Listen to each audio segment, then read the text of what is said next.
apenas mais alguns segundos. Por isso, meus irmãos, se nós somos homens e mulheres que dizemos com os lábios que amamos a Deus, mas não conseguimos provar isso com ações, se nós fomos consagrados pelo batismo a Deus, mas nós não vivemos com dignidade esta consagração, é preciso que então nós deixemos de lado algumas questões, comecemos a renunciar na nossa vida a alguns procedimentos para nos aproximar de Deus.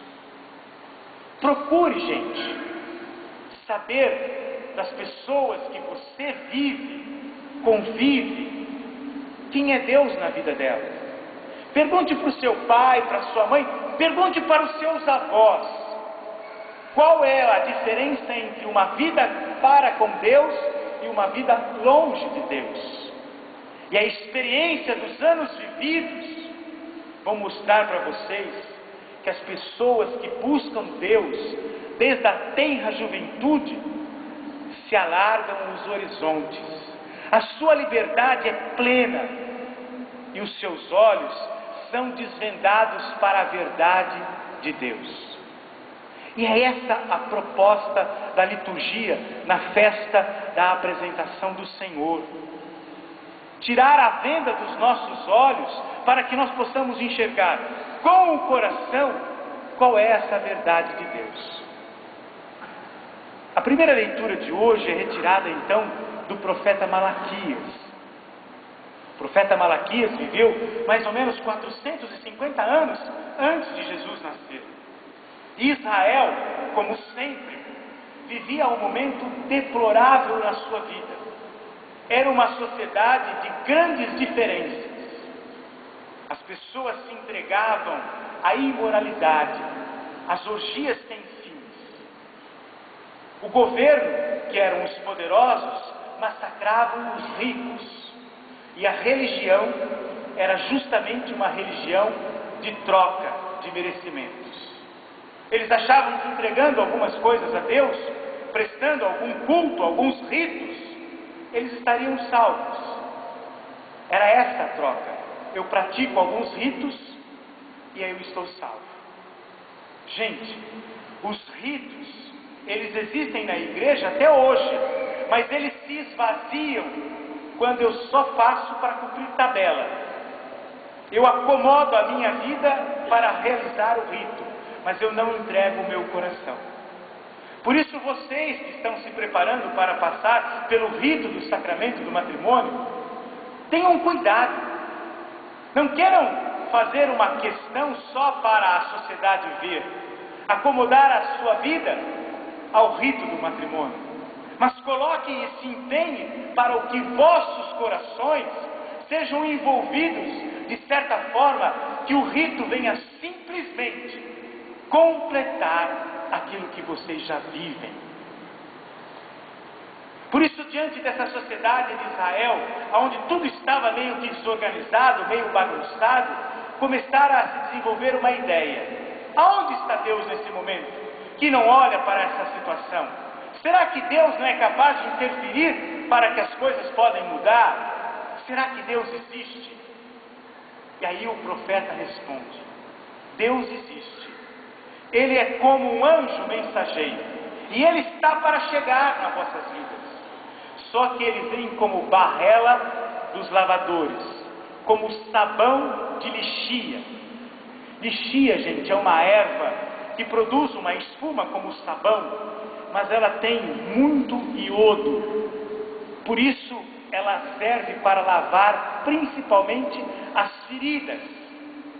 Quando havia um ferimento, se lavava com lixia, porque ela tirava todo tipo de infecção.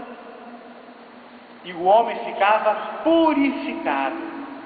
Veja que o profeta usa de algo que está presente na vida daqueles homens para mostrar qual é o papel de Deus, o do mensageiro de Deus.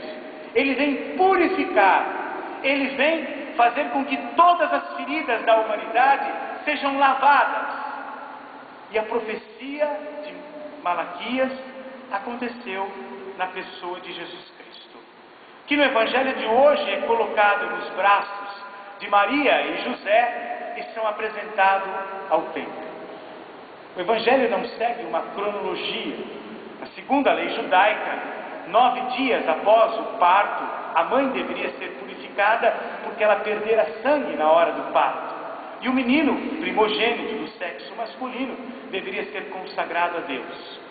De Belém ao templo de Jerusalém é uma distância de mais ou menos 9 quilômetros. Provavelmente, José e Maria, estando ainda no lugar onde Jesus nasceu, 9 dias depois, foi para o templo para a purificação da mãe e a consagração do filho. Vejam que o Evangelho nos fala que José e Maria foram oferecer o fruto do sacrifício. Um par de rolas ou 2 pombinhos. Era o sacrifício dos pobres. Os ricos ofereciam bois, ovelhas. Os pobres, como não tinham dinheiro, porque a oferta deveria ser comprada no templo, ofereceu o que era dos simples. E naquela hora aparece um velho, Simeão, justo e piedoso. Imagine aquela pessoa que se volta durante toda a vida para Deus. E aí ela envelhece com sabor.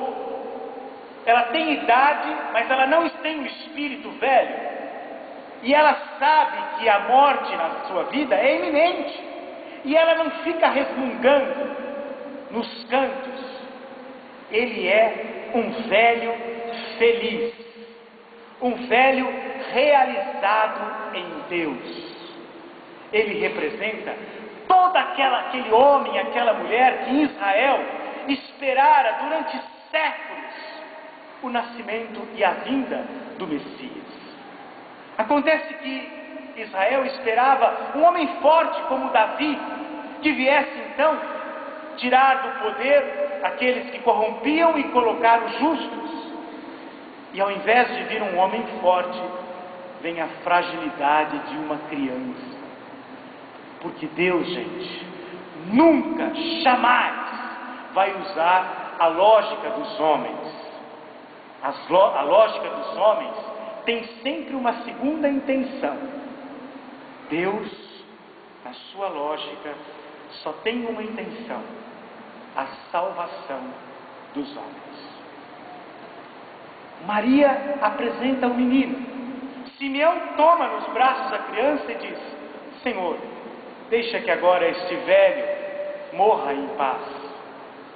Eu tenho nos meus braços a salvação do mundo, a luz para a humanidade. E olhando para a mãe, diz assim: a tua alma será transpassada por uma espada. Muitos teólogos e estudantes dizem que esse momento se deu justamente na hora em que Maria estava diante da cruz e a sua alma foi transpassada por uma espada de dor. Mas maior do que esta dor que Maria sente até hoje é quando qualquer um de nós que fomos batizados, consagrados a Deus, não abraçamos o projeto de vida trazido pelo seu Filho, o nosso Salvador. Quando nós sabemos que isso aqui é o bem, mas pelo prazer e porque é mais gostoso, eu sigo esse caminho. Eu faço a escolha errada conscientemente, simplesmente porque o caminho errado me apresenta maiores vantagens. Esta é a lógica dos homens e não a lógica de Deus. Eis que chega naquele momento uma outra pessoa, um outro personagem, Ana, uma viúva que vivera 7 anos com o marido. Também era muito pobre porque era da tribo de Asser, mas era fiel a Deus. Veja que 7 é o número da perfeição. Quem tem 7 em Israel tem tudo, tem a totalidade, não precisa de mais nada. 7 vezes 12, que representa as tribos de Israel, 84 anos. 84 é o resultado da multiplicação. Isso para dizer para nós que ela tinha sido fiel na sua vida. Dizendo: sejam fiéis a Deus. Qual é o prêmio da fidelidade que nós podemos receber de Deus.